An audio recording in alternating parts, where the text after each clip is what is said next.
Started life as a F-250 highboy.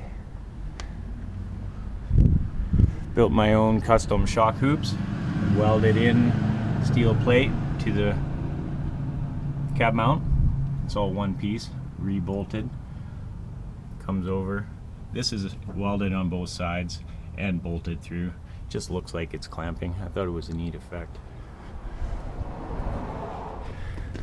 This is the other shock tube mount that I built. Inch and 3/4 DOM .120.